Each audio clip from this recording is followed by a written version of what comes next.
دوستو بدلے کی آگ ایک ایسی آگ ہے جس میں انسان بنا کچھ سوچے سمجھے، بنا کچھ جانے، اپنا اگلا انجام جانے بغیر وہ کچھ ایسا کر جاتا ہے جس کے بارے میں آپ سوچ کر بھی لرز جائیں گے، آپ ایک دفعہ دہل جائیں گے کہ کیا واقعی ایک انسان اپنے بدلے کی آگ میں اس قدر گر سکتا ہے، اس قدر وہ حیوانیت کا راستہ اختیار کر سکتا ہے جو آپ شاید سوچ بھی نہیں سکتے۔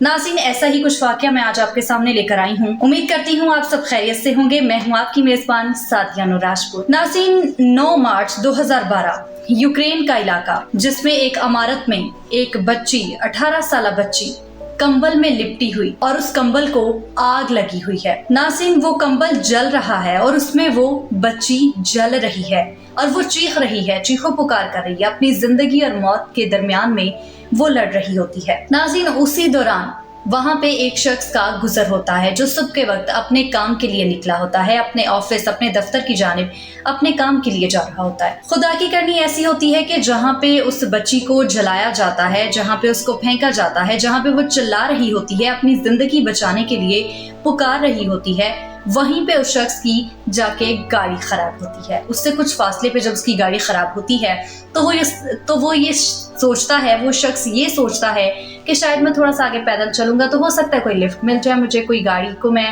اشارہ کروں گا تو وہ رک جائے، اس طرح سے میں اپنے دفتر پہنچ سکوں گا۔ وہ شخص جیسے ہی تھوڑا سا آگے چلتا ہے تو وہاں پہ اس کو اسی لڑکی کی، اسی بچی کی چیخو پکار کی آواز سنائی دیتی ہے۔ وہ سوچتا ہے کہ اتنی صبح سویرے آخر کون ہے، آخر ایسا کیا ہو رہا ہے اس بلڈنگ میں، اس عمارت میں۔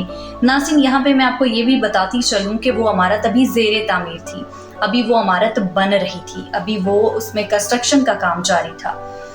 وہ شخص جب اس عمارت کے اندر داخل ہوتا ہے، وہاں پہ وہ جا کے دیکھتا ہے، وہاں پہ وہ جا کے جاننے کی کوشش کرتا ہے کہ آخر ایسا کیا ہے۔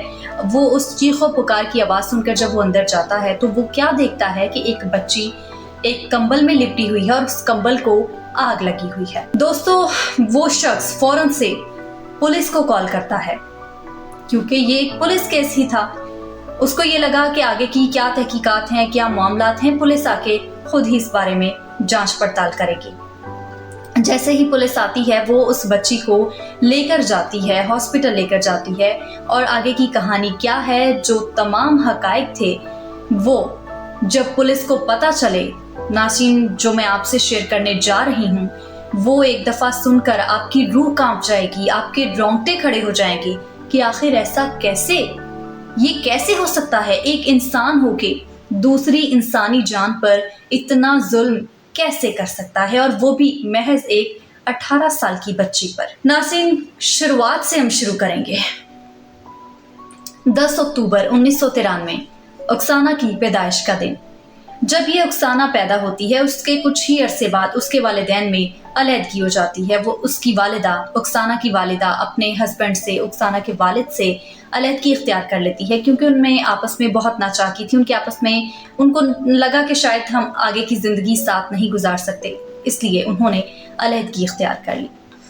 کچھ دن گزرتے ہیں، اکسانہ تھوڑی بڑی ہوتی ہے، اس کی والدہ کو بھی ایک جرم میں پولیس پکڑ کر لے جاتی ہے اور اس بچی کو، اکسانہ کو، ایک بورڈنگ سکول میں ڈال دیا جاتا ہے جہاں پہ وہ اپنی آگے کی زندگی شروع کرتی ہے۔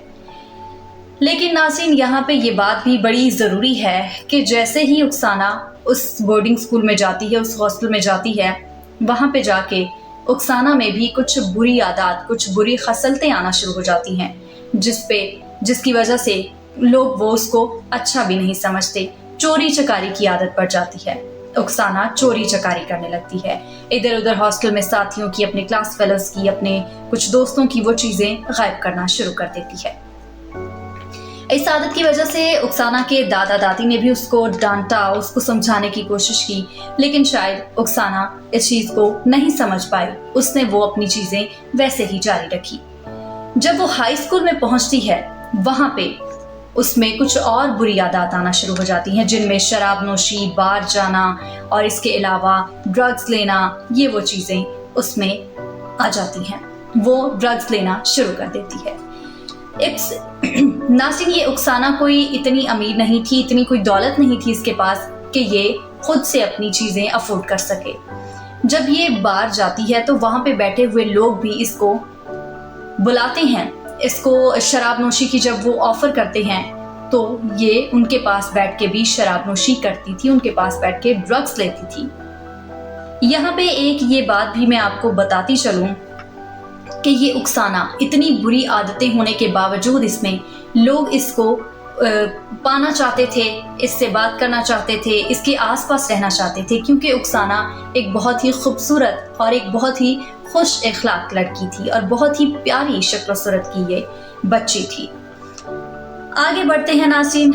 जब इस बच्ची को कुछ लोग थे, उन्होंने अप्रोच करने की कोशिश की, कुछ लड़के थे, 3-4 लड़के थे जिन्होंने इसको अप्रोच करने की कोशिश की, जो कि इस लड़की ने, उकसाना ने उनको मना कर दिया क्योंकि ये इस चीज़ पे राज़ी नहीं थी।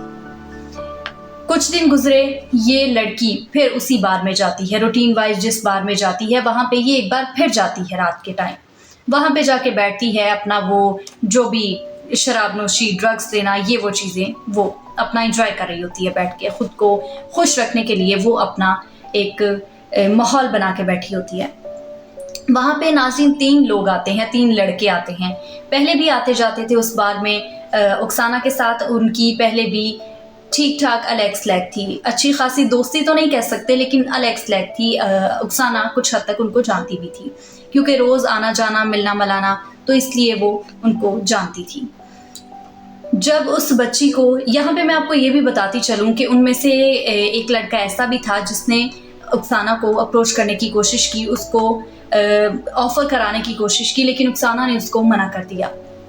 शायद वो इसी बदले की आग में वो वहाँ पे एक बार फिर से आया और अपने 2 दोस्तों को भी साथ लेके आया। जब उस शख्स ने, जब वो तीनों लड़कों ने उसके पास बैठ के, उकसाना के पास बैठ के शराब नोशी शुरू की, ड्रग्स लेना शुरू किए, और वो उकसाना तो पहले ही इन चीज़ों की आदी थी, उसने भी साथ बैठ के बहुत सारी शराब पी। उस रात उसने बहुत ज़्यादा शराब नोशी की। इस कदर वो शराब नोशी की हालत में थी, इस कदर वो नशे की हालत में थी कि वो बस इधर उधर गिर रही थी, उसको कोई होश नहीं थी। एक वो मुकम्मल तौर पे समझे तो बेहोश हो चुकी थी। आसपास बैठे बार में लोगों ने, वहाँ के जो अटेंडेंट थे, उनको कहा कि इस लड़की को देखो, इतनी नशे की हालत में, कहीं इसको कुछ हो ना जाए, इसका ख्याल रखा जाए। वो अटेंडेंट जैसे ही वहाँ उकसाना के पास आती है, वहाँ पे जो 3 लड़के होते हैं, वो जो उकसाना के पास बैठे होते हैं, वो उस अटेंडेंट को कहते हैं कि हम इसके दोस्त हैं, ये हमारी बहुत अच्छी दोस्त है, आप फिक्र ना करें, हम इसको अच्छे से, हम इसकी देखभाल कर लेंगे, हम इसका ख्याल रखेंगे। वो अटेंडेंट ने भी कहा कि हाँ ठीक है, मुझसे ज़्यादा अगर आप इसका ख्याल रख सकते हो तो ठीक है।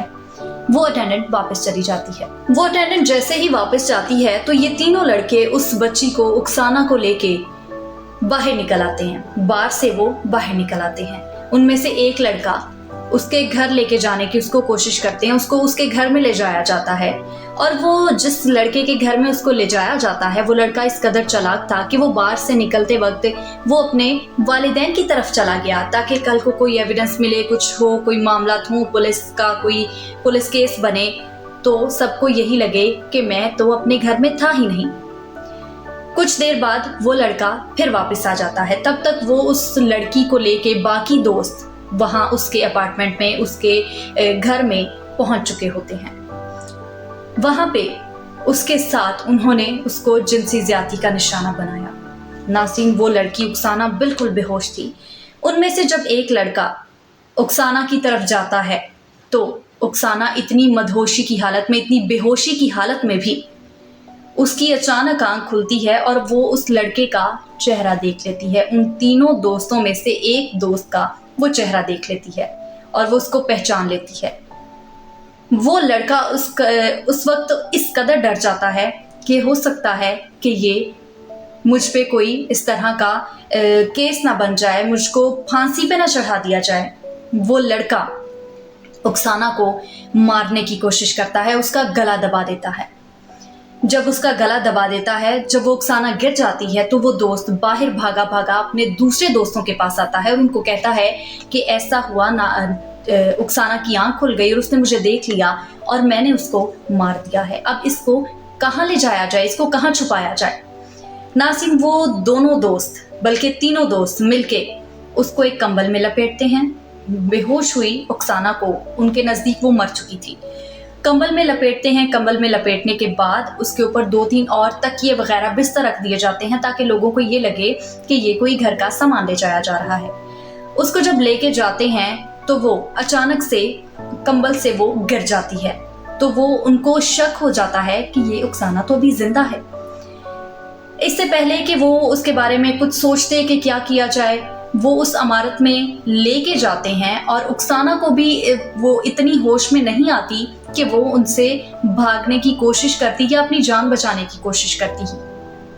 नाज़रीन, जब उस बच्ची को, उस उक्साना को वो तीनों दोस्त उस इमारत में लेकर जाते हैं, उस बिल्डिंग में लेकर जाते हैं, तो इतनी वो अफरा तफरी के आलम में वो कुछ ना सोचे समझे उन्होंने उस कंबल को आग लगा दी ताकि इसमें आग लगेगी और ये लड़की अगर जिंदा है, सांसें चल रही हैं, तो ज़्यादा से ज़्यादा कितनी देर चलेंगी, आग लगेगी, लड़की मर जाएगी, लड़की ख़त्म हो जाएगी। लेकिन नाज़रीन, ऐसा नहीं हुआ, क्योंकि शायद ये तमाम हक़ाइक़ सामने आने थे, ये राज ज़ाहिर होना था और उन लोगों को पुलिस की जानिब से गिरफ्तार भी किया जाना था।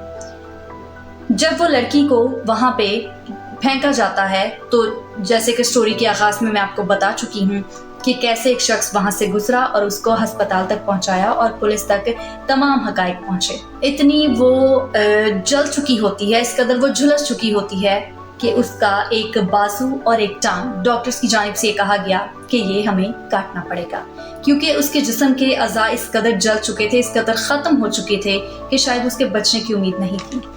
और ऐसा ही हुआ। 20 मार्च 2012 को वो बच्ची उक्साना मौत के आगोश में चली गई।